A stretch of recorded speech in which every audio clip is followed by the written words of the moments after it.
Assalamualaikum warahmatullahi wabarakatuh. Salam sejahtera untuk kita semuanya.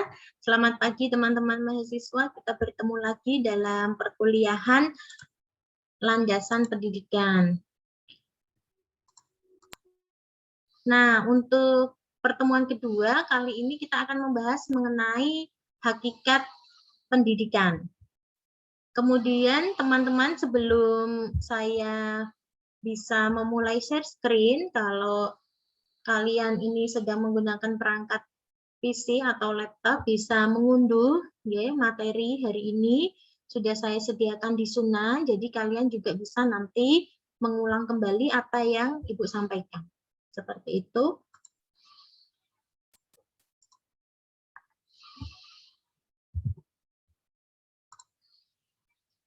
Sudah terlihat share screen saya ya? Sudah, Bu. Sudah ya. Nah, hakikat ilmu pendidikan. Oh iya, sebelum saya melanjutkan, teman-teman mahasiswa ini sudah mempunyai buku atau belum ya? Belum ya, Bu. Sudah. Nah, tadi ada jawaban yang belum, bisa segera memiliki buku. Juga kalian bisa membeli secara online di masing-masing startup yang ada di handphone kalian masing-masing, bisa beli di Lazada, Shopee, dan lain sebagainya. Nah, saya melihat tadi ini teman-teman mahasiswa kan berada di sekitar kampus ya, bisa juga mengunjungi perpustakaan UMK untuk meminjam buku-buku referensi yang ada kaitannya dengan mata kuliah kita.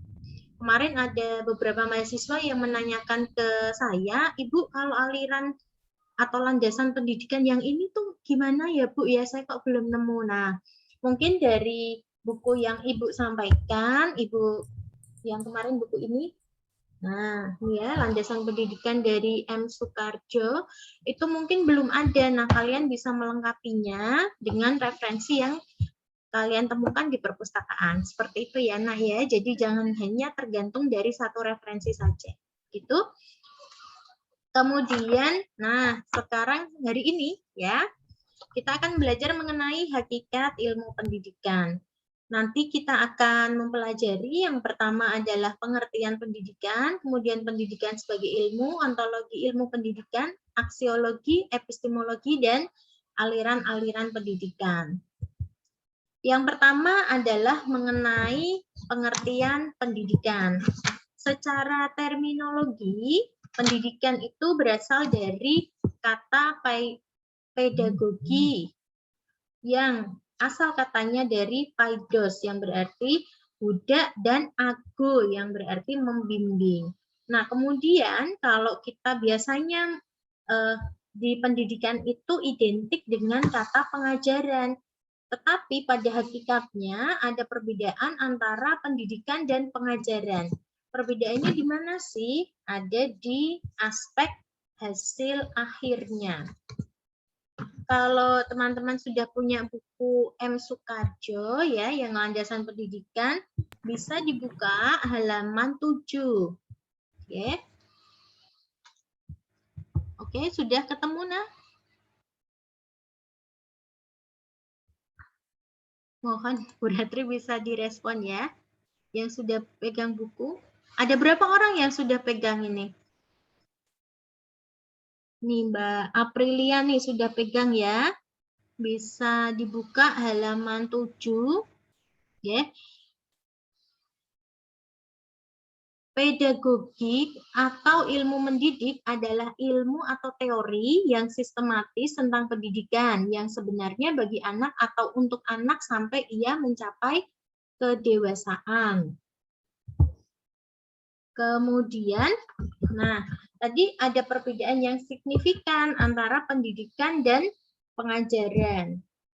Kata pendidikan, nah ini tidak hanya mengajarkan bagaimana ketika guru itu sedang mengajar di kelas menggunakan seperangkat alat pembelajaran. Kalau itu namanya mengajar, Tetapi kalau pendidikan, nah pendidikan ini memerlukan tanggung jawab yang lebih besar daripada mengajar.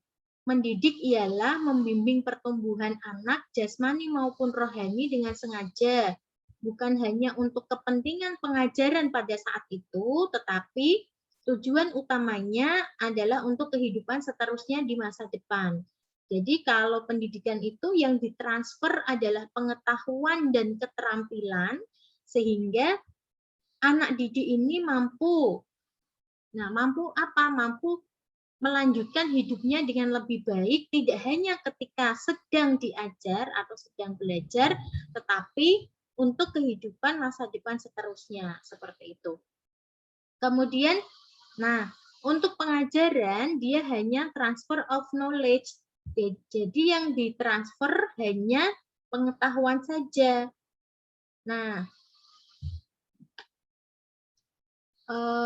di halaman 10 ada kata mengajar dimaknai sebagai menyajikan bahan ajar tertentu berupa seperangkat pengetahuan, nilai, dan atau deskripsi keterampilan kepada seseorang atau sekumpulan orang dengan maksud agar pengetahuan yang diperlukannya sekarang atau untuk pekerjaan yang akan dijalaninya tumbuh sehingga ia dapat mengembangkan atau meningkatkan intelijensinya secara intelektual. Jadi tadi ya, bedanya pendidikan dan pengajaran ada di hasil akhir yang diharapkan.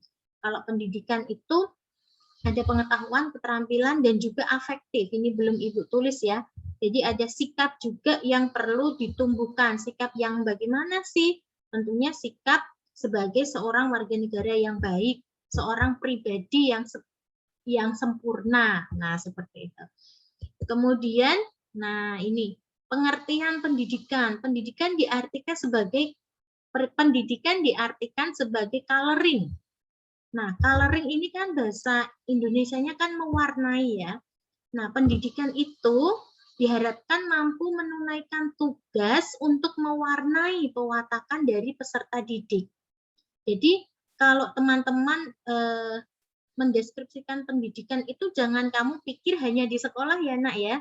Jadi mulai dari dia usia kecil, dari ibunya, nah orang tua ini akan mewarnai pewatakan dari si anak.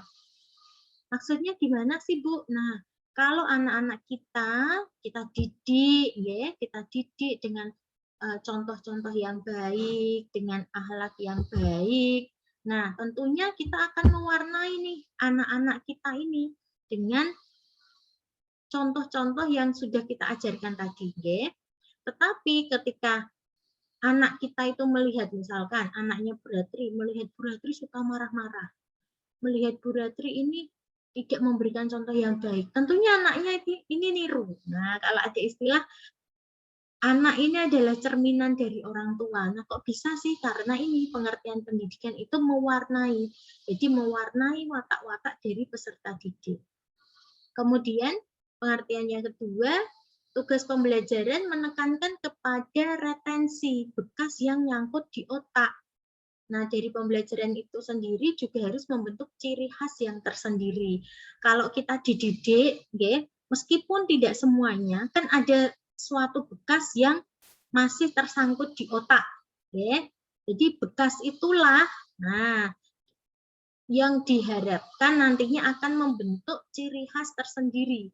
Misalkan teman-teman ini diajar Bu Ratri ya, saya mendidik teman-teman. Nah, ini loh kalian harus mempunyai rasa ingin tahu. Nanti ada bekas yang tersangkut. Apa sih yang saya sampaikan hari ini? Nah, nanti ada sesuatu yang masih menyangkut seperti itu. Kemudian ilmu pendidikan ini secara filsafat nanti akan dibagi menjadi 3 ya, ontologi, aksiologi, dan epistemologi. Yang pertama kita bahas adalah ontologi. Ontologi berasal dari bahasa Yunani yaitu ontos yang berarti ada keberadaan. Nah, logos ini memiliki arti studi atau ilmu tentang. Jadi ontologi adalah studi yang mempelajari mengenai ciri-ciri esensial dari yang ada di dalam dirinya sendiri. Atau dalam bahasa yang lebih mudah, misalkan ontologi itu adalah hakikat. apa sih maknanya gitu. Jadi ontologi di dalam ilmu ini ya, asumsi dasar dari ilmu itu apa? Nah, ilmu yang pertama adalah ini ya, asumsi dasar ontologi. Menganggap objek-objek tertentu mempunyai keserupaan satu dengan yang lainnya dari hal bentuk, struktur, sifat, dan sebagainya. Kemudian menganggap bahwa suatu benda tidak mengalami perubahan dalam jangka waktu tertentu. Kegiatan keilmuan bertujuan mempelajari tingkah laku suatu objek dalam suatu keadaan tertentu. Yang ketiga, menganggap bahwa tiap gejala bukan merupakan suatu kejadian yang bersifat kebetulan. Tiap gejala memiliki suatu hubungan pola-pola tertentu yang bersifat tetap dengan urutan kejadian yang sama. Nah, di dalam pengertian ini, ilmu mempunyai sifat deterministik. Aspek ontologi ilmu pengetahuan hendaknya diuraikan atau dapat ditelaah secara metodis, yaitu menggunakan cara yang ilmiah. Kemudian yang kedua, sistematis, artinya dia memiliki kaitan satu dengan yang lain secara teratur di dalam satu keseluruhan. Yang ketiga, bersifat koheren, yaitu unsur-unsurnya harus bertautan dan tidak boleh mengandung uraian yang bertentangan. Yang keempat, ilmu pengetahuan itu ya dapat diuraikan secara rasional, artinya berdasarkan kaidah berpikir yang benar atau dia bersifat logis.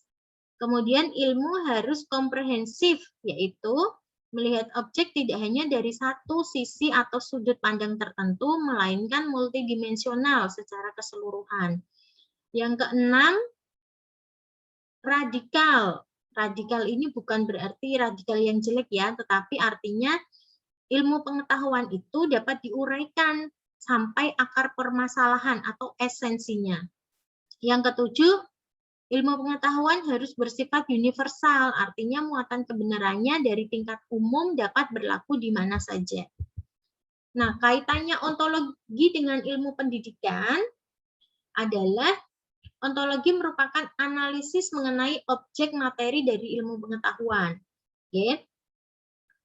Sedangkan dasar ontologi pendidikan adalah objek materi pendidikan, di mana sisi yang mengatur seluruh kegiatan pendidikan. Jadi hubungannya adalah ontologi pendidikan, ontologi dengan pendidikan, dia menempatkan posisi landasan yang terdasar dari fondasi ilmu, di mana disitulah terletak undang-undang dari dunia pendidikan.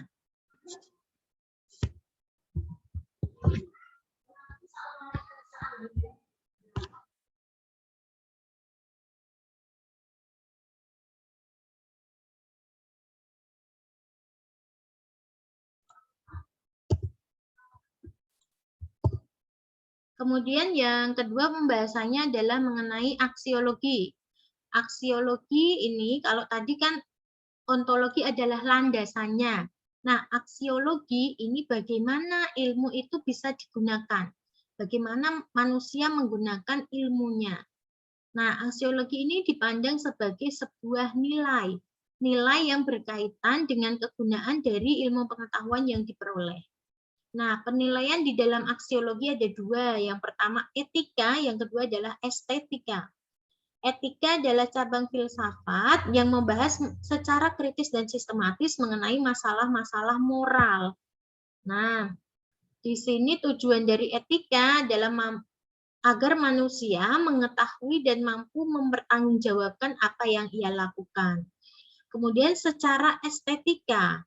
Nah, estetika dipandang dari sisi nilai keindahan, di mana estetika ini dinilai dari suatu objek yang indah atau bukan semata-mata dari keselarasan serta pola baik dari suatu pribadi. Kemudian hubungannya apa sih antara aksiologi dengan pendidikan? Kalau aksiologi tadi kan mempelajari manfaat dari ilmu yang diperoleh. Nah, kalau penerapan aksiologi di dalam pendidikan adalah dengan adanya mata pelajaran ilmu sosial dan kewarganegaraan mengajarkan bahwa ada etika atau sikap yang baik. Nah, dari kesenian ini akan diperoleh atau diajarkan mengenai estetika atau keindahan dari sebuah karya manusia. Jadi dasar aksiologis pendidikan adalah manfaat teori pendidikan tidak hanya perlu sebagai ilmu yang otonom, tetapi juga diperlukan untuk memberikan dasar yang sebaik-baiknya bagi pendidikan sebagai proses pembudayaan manusia secara beradab. Jadi hubungan antara aksiologi dengan ilmu pendidikan, di mana pendidikan ini akan memberikan manfaat, ya, manfaat bagi manusia, yaitu kan tadi punya dua nilai. Nilai etika agar manusia ini memiliki sikap yang baik, yang kedua adalah estetika. Jadi pendidikan ini mampu mengajarkan sebuah nilai keindahan bagi manusia. Kemudian yang ketiga adalah epistemologi. Nah, epistemologi ini berarti pengetahuan atau kebenaran. Epistemologi diartikan sebagai pengetahuan sistematik mengenai pengetahuan. Nah, epistemologi adalah cabang filsafat yang membicarakan tentang asal-muasal sumber metode. Jadi, asal-muasalnya ini dari mana? Seperti itu. Kemudian, Ibu lanjut ya. Di sini istilah epistemologi pertama disampaikan oleh J.J. Ferrier untuk membedakan dengan cabang filsafat yang lain, yaitu ontologi. Filsafat pengetahuan epistemologi adalah cabang filsafat yang mempersoalkan mengenai hakikat pengetahuan. Jadi dari epistemologi ini membicarakan tentang terjadinya pengetahuan, sumber pengetahuan, asal-muasalnya, batas-batasnya, sifat-sifat, dan kesahihan ilmu pengetahuan. Objek material dari epistemologi adalah pengetahuan, sedangkan objek formalnya adalah hakikat pengetahuan. Jadi hubungan antara epistemologi dengan pendidikan yaitu mengembangkan ilmu secara produktif dan bertanggung jawab, serta memberikan gambaran-gambaran umum mengenai kebenaran yang diajarkan di dalam proses pendidikan. Tadi ada tiga cabang filsafat ya, ontologi, aksiologi, dan epistemologi. Nah, sekarang untuk bahasan yang berikutnya yaitu mengenai aliran-aliran pendidikan. Pendidikan merupakan aspek terpenting di dalam membangun karakter manusia. Saat manusia sadar, pendidikan merupakan aspek luar yang membangun keterampilan dan kemampuan manusia.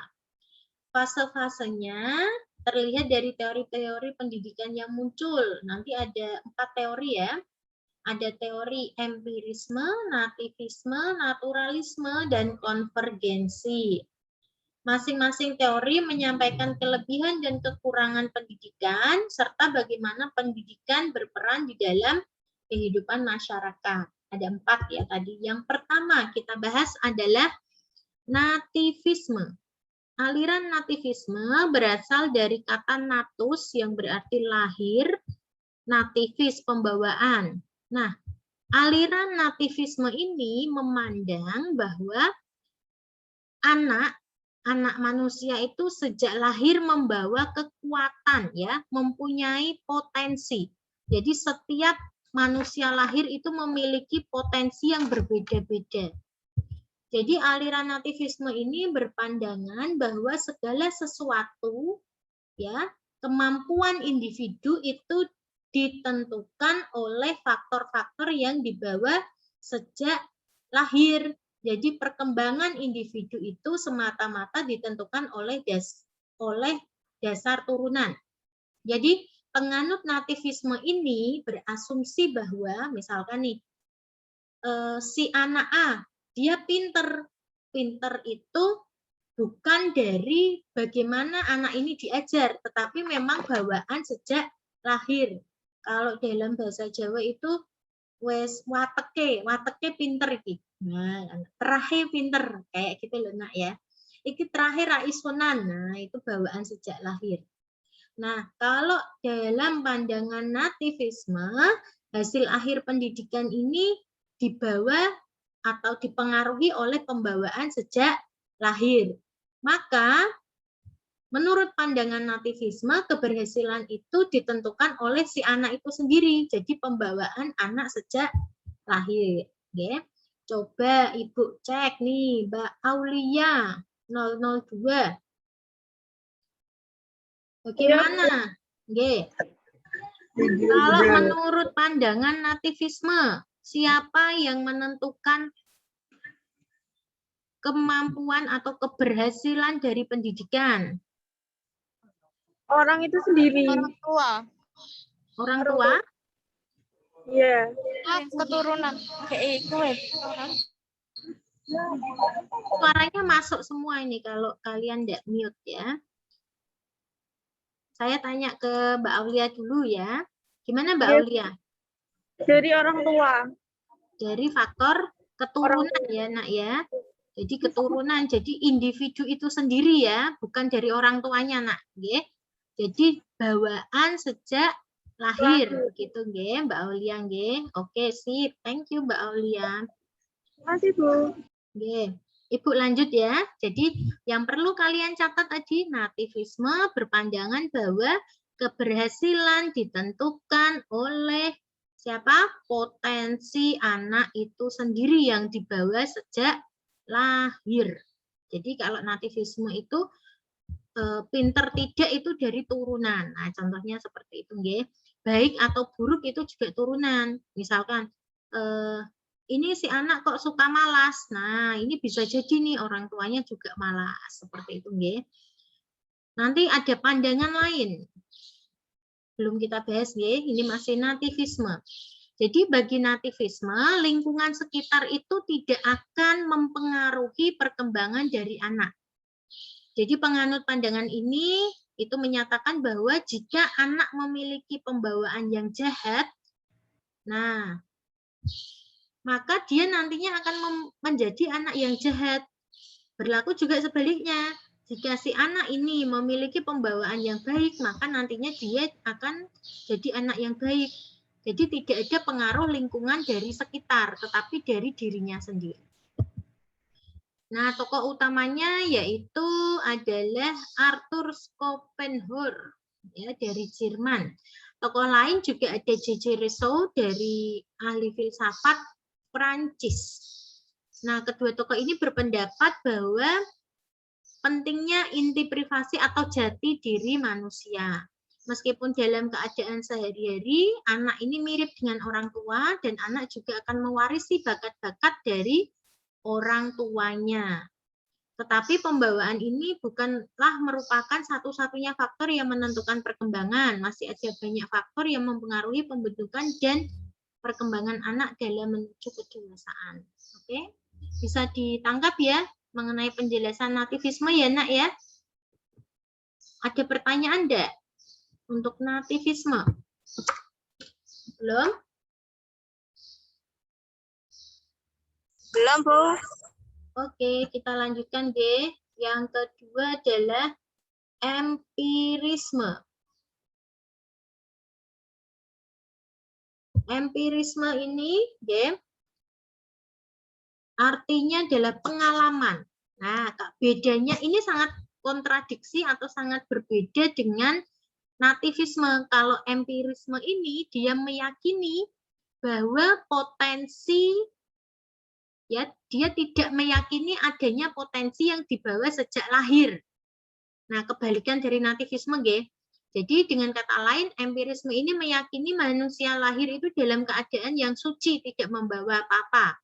Nah, yang berpengaruh terhadap hasil belajar seseorang itu dari faktor lingkungan. Nah, dari pengalaman yang diperoleh anak ini, dia akan memperoleh stimulan-stimulan atau rangsangan. Stimulan ini berasal dari alam bebas maupun diciptakan oleh orang dewasa dalam bentuk program pendidikan. Ahlinya yaitu John Locke yang mengembangkan teori tabula rasa, yaitu anak lahir di dunia itu bagaikan kertas yang putih bersih. Nah, pengalaman dia secara empiris diperoleh dari lingkungan akan mempengaruhi perkembangan anak. Nah, yang menentukan keberhasilan dari proses pendidikan adalah Nah, siapa itu? Kalau di empirisme, Pengalaman dari anak. pengalaman dari anak. Sip, bagus sekali ya. Jadi kalau tadi nativisme itu pembawaan yang dibawa sejak lahir yang menentukan. Kalau empirisme ini adalah pengalaman, ya. Pengalaman empirik yang akan menentukan keberhasilan dari peserta didik. Kemudian untuk yang ketiga ada aliran naturalisme. Nah, naturalisme yaitu aliran yang meyakini adanya pembawaan. Jadi naturalisme ini pembawaan dan lingkungan. Nah, jadi dia meyakini ada pembawaan sejak lahir dan juga ada lingkungan. Dalam paham naturalisme ada 5 tujuan pendidikan. Yang pertama adalah pemeliharaan diri, mengamankan kebutuhan hidup, meningkatkan anak didik, memelihara hubungan sosial dan politik.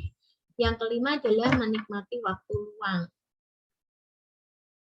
Nanti juga ada prinsip-prinsip dalam naturalisme, teman-teman bisa mempelajari sendiri, ya. Ibu langsung ke konvergensi. Nah, konvergensi ini dipelopori oleh William Stern yang didasari pada 2 teori sebelumnya. Kalau konvergensi ini dia mengawinkan antara nativisme dan empirisme. Jadi gabungan dari 2 teori yang awal tadi. Di dalam teori konvergensi, pertumbuhan dan perkembangan manusia itu ada 2 faktor. Yaitu yang pertama adalah faktor bakat atau pembawaan dan faktor lingkungan. Nah, lingkungannya ini kemudian akan membentuk pengalaman dari pendidikan. Di dalam aliran konvergensi, proses perkembangan anak baik dari faktor pembawaan maupun faktor lingkungan akan memiliki peran yang sangat penting di dalam mengembangkan si anak tadi. Ya. Jadi kalau anak itu punya bakat terpendam, misalkan ya, Mbak Aprilia ini punya bakat bermain musik, tetapi Mbak Aprilia ini tidak mempunyai pengalaman sama sekali, tidak pernah pegang biola. Apakah Mbak Aprilia ini akan bisa? Nah, bisa enggak Mbak Aprilia main biola? 013?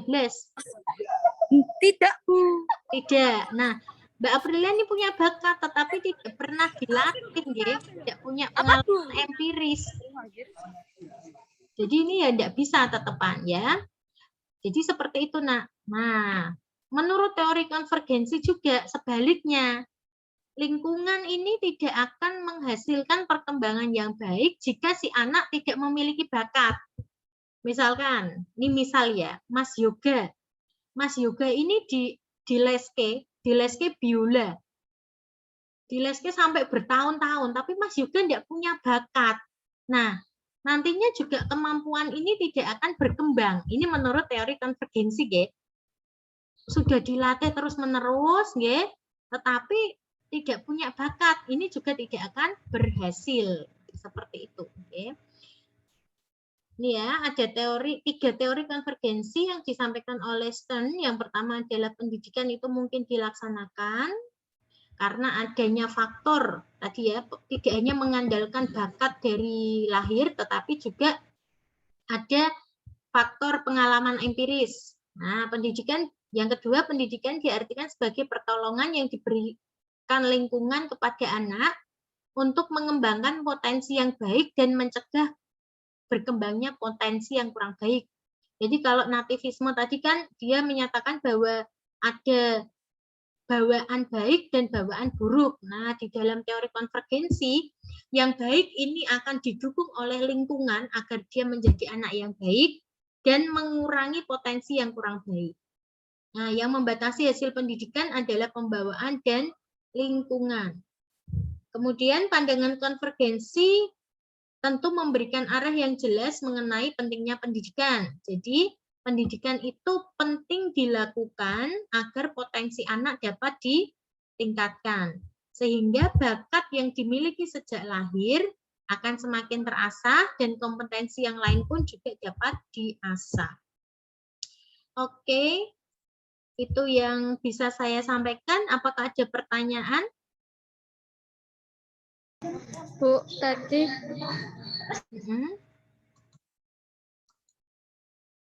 Halo, siapa yang mau tanya?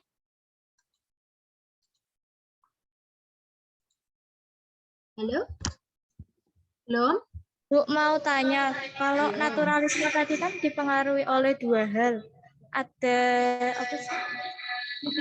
Pengalaman sama apa gitu. Terus kalau yang konvergensi kan dipengaruhi oleh empirisme sama pembawaan sikap. Nah, itu perbedaannya antara naturalisme dan konvergensi itu apa, Bu?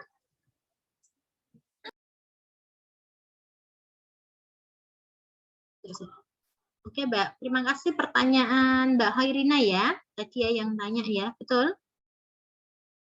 Nggih, Bu. Oke, bedanya naturalisme dengan konvergensi, gitu ya Mbak ya. Nah, kalau naturalisme tuh gini, jadi ada bakat, ada lingkungan, tapi dibiarin. Gitu, biarkan dia natural. Paham Mbak Rina? Kemudian bedanya dengan konvergensi itu sengaja diberikan pengalaman yang empiris. Misalkan tadi Mbak Rina punya bakat bermain biola. Okay. Nah, menurut aliran naturalisme, Mbak Rina ini ada di lingkungan orang yang bermain biola. Mbak Rina dilihatkan biola, tetapi tidak diajari. Hanya melihat, oh lingkungan sekitarnya ada ini loh, ada biola. Mbak Rina punya bakat, tapi dibiarkan kamu belajar sendiri. Nah, kalau bedanya dengan aliran konvergensi ini tadi ada faktor pembawaan sejak lahir dan pengalaman empiris dari lingkungan itu akan mempengaruhi. Artinya, Mbak Rina ini sengaja diajari main biola, di leske biola. Paham nggak? Jadi ada perlakuan secara sengaja di konvergensi. Kalau naturalisme itu ya udah dibiarin aja di lingkungan sekitar, tetapi ada lingkungannya. Jadi meskipun Mbak Rina punya bakat, tetapi tidak sengaja di treatment, diberi perlakuan seperti itu. Sudah paham atau belum Mbak Rina? Sudah paham, Bu. Oke, kemudian yang lain, jika masih ada pertanyaan.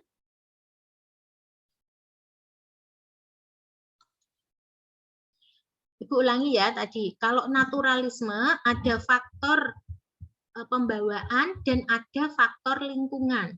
Jadi dua-duanya mempengaruhi, tetapi tidak dilatih. Nah, bahasa mudanya, dia tidak dilatih untuk mengembangkan bakatnya.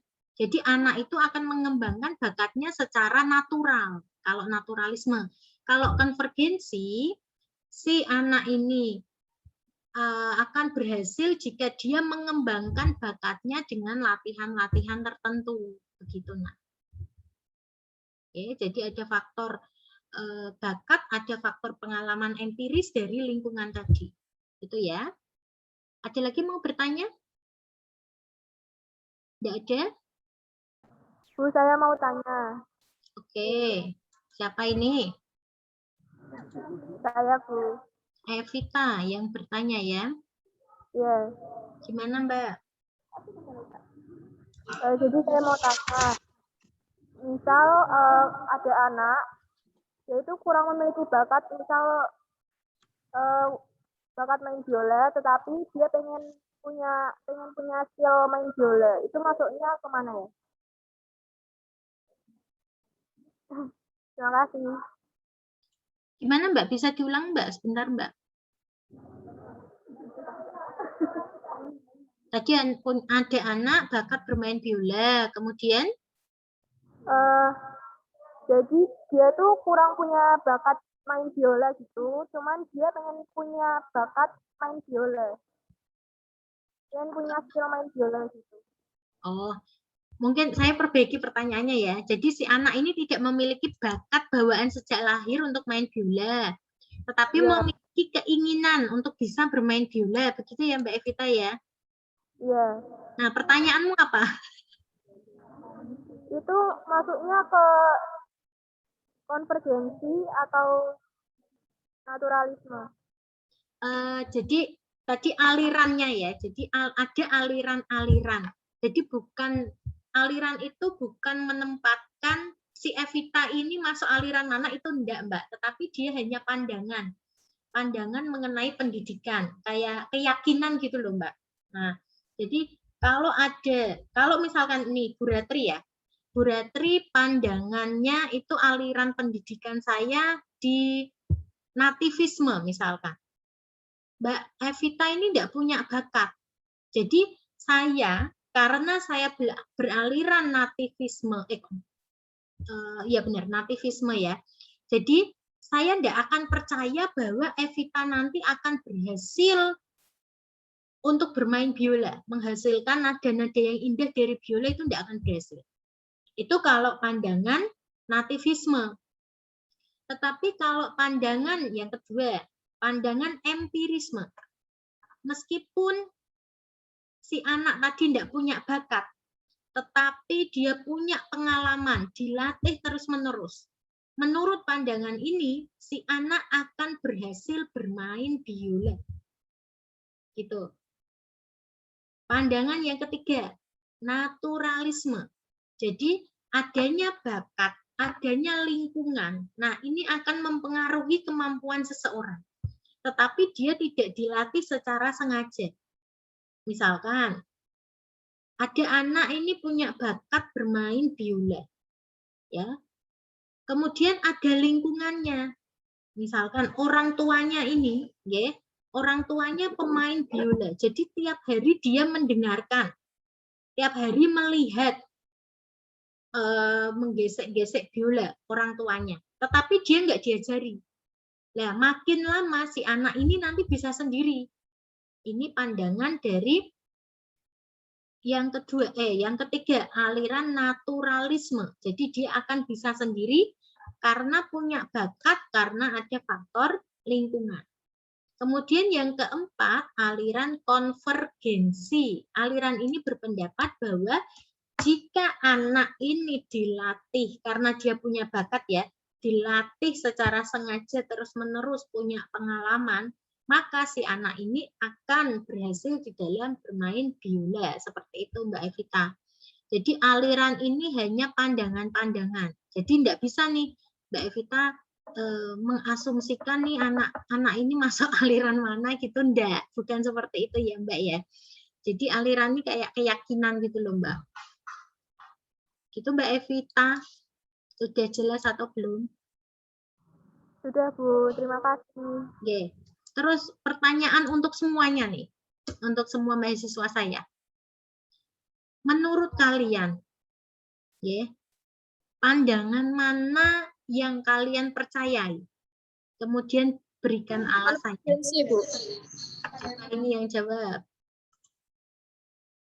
Tadi siapa? Sorry, Ibu masih mencari-cari.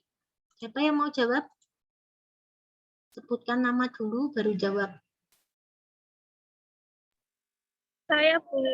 Aulia ya. Oke, gimana Aulia jawabanmu nak? Kamu meyakini yang mana nak? Empirisme. Mbak Aulia empirisme ya? Oke, alasannya apa? Karena kalau punya bakat tapi nggak ada pengalaman tuh bakatnya nggak keasah gitu. Nah, empirisme itu tidak meyakini ada bakat Mbak Aulia. Jadi dia itu tutup mata tentang bakat. Kalau empirisme, dia hanya yakin dari pengalaman. Bakat itu tidak ada.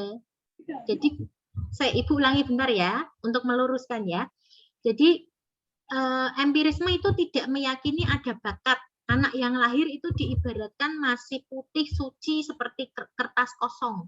Jadi yang bisa mewarnai itu adalah pengalaman hidupnya. Gitu Mbak. Jadi nggak ada bakat. Oke, Mbak Aulia gimana? Dilanjutkan. Iya, dari pengalaman. Oke, Mbak Aulia hanya mempercayai pengalaman ya? Tidak percaya bakat ya? Kalau punya bakat tapi tidak dikembangkan nanti ya percuma. Oke, thank you Mbak Aulia. Ada yang mau menanggapi Mbak Aulia atau bertentangan atau sama pun boleh. Yuk, coba siapa yang mau memberikan Mbak Salma? Oke, silakan Mbak Salma. Saya pakai pandangan konvergensi itu. Mbak Salma mempercayai konvergensi ya. Iya. Kenapa Mbak Salma? Karena saya pengen seperti mengikuti ekstrakurikuler sepak bola misal gitu. Ye. Itu kreatif gitu. Kalau sendiri itu belum bisa. Oke, coba diberikan uraian lebih lengkap, nak. Contohnya orang yang bermain sepak bola, oke, agar kan dia berhasil. supaya berhasil itu mengikuti apa namanya bimbingan gitu. Oke. Ibu bantu ya. Tidak apa-apa, ini baru permulaan. Jadi nantinya teman-teman kalau menjawab jangan sepotong-sepotong gitu. Jadi Mbak Salma. Nah, Mbak Salma ini percaya aliran konvergensi ya, Mbak Salma ya. Jadi seseorang tuh punya bakat bermain sepak bola, harus dilatih tuh bakatnya agar nanti berhasil menjadi pesepak bola profesional. Nah, contohnya begitu ya Mbak Salma ya. Nah, enggak apa-apa. Bagus sekali jawabannya Mbak Salma. Kalau Mbak Salma nih percaya konvergensi, tadi Mbak Aulia percaya empirisme. Kalau teman-teman yang lain gimana? Coba ada lagi Percaya mau bersuara. konvergensi, Bu. Siapa tadi? Mbak Hoirina? Percaya konvergensi, sama kayak Salma. Oke, mungkin punya ini argumen yang lain, Mbak Hoirina? Hampir mirip sih, Bu. Saya Bu. Hampir Punya mirip. bakat, Ya. terus dilatih, pasti akan berhasil. Oke, bagus Mbak Hoirina. Ini tidak ada pendapat yang paling benar, tidak ada ya, karena ini keyakinan. Ya. Jadi mana yang paling baik? Nah, tidak ada. Ini keyakinan masing-masing aja. Tadi yang mau jawab siapa ya? Aprilia mau jawab? Iya Bu. Saya naturalisme Bu. Mbak Aprilia naturalisme. Ya, gimana penjelasannya? Saya kan suka matematika Bu. Terus pengen tak kembangke gitu dengan cara saya sendiri. Pasti iya. Ayo, enggak apa-apa.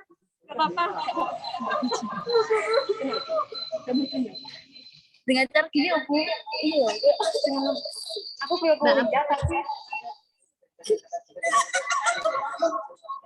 belum kuliah tapi yang lama di Sulawesi.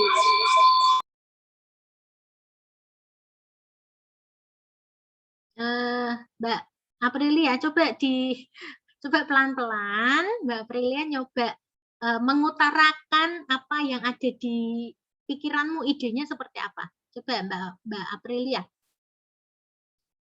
Masih mute, Nak? Dengan cara kuliah, terus di rumah juga sambil mempelajari gitu loh Bu. Oke. Nah, kalau dari apa yang disampaikan Mbak Aprilia, kamu mau ngomong lagi nggak Mbak Aprilia?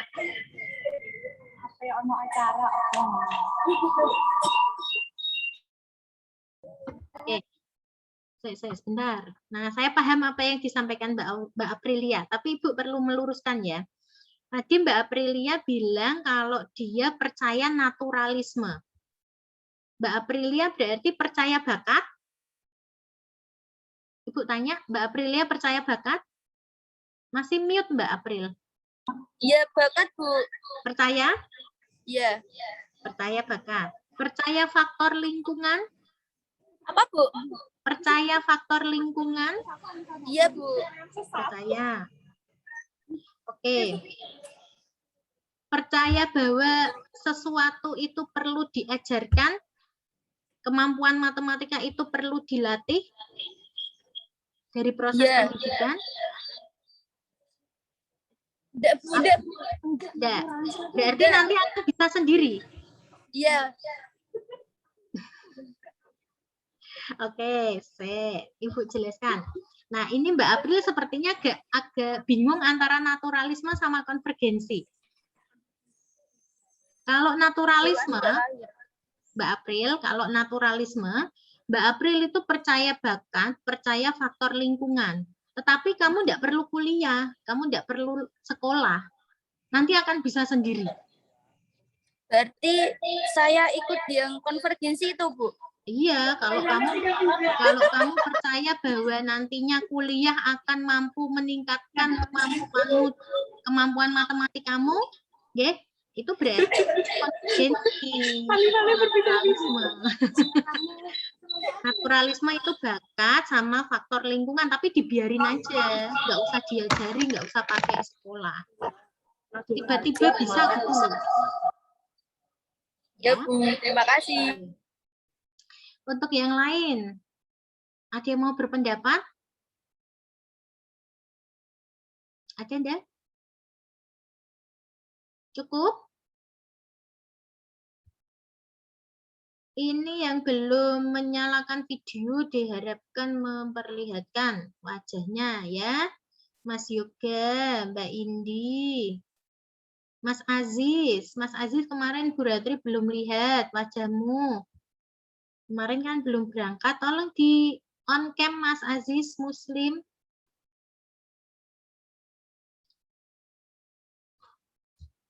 Ibu absen ya. Ibu cukupkan sekian untuk pertemuan hari ini. Kita bertemu di Sunan sampai pukul 10.40. Sampai jumpa. Selamat pagi. Wassalamualaikum warahmatullahi wabarakatuh. Waalaikumsalam warahmatullahi wabarakatuh.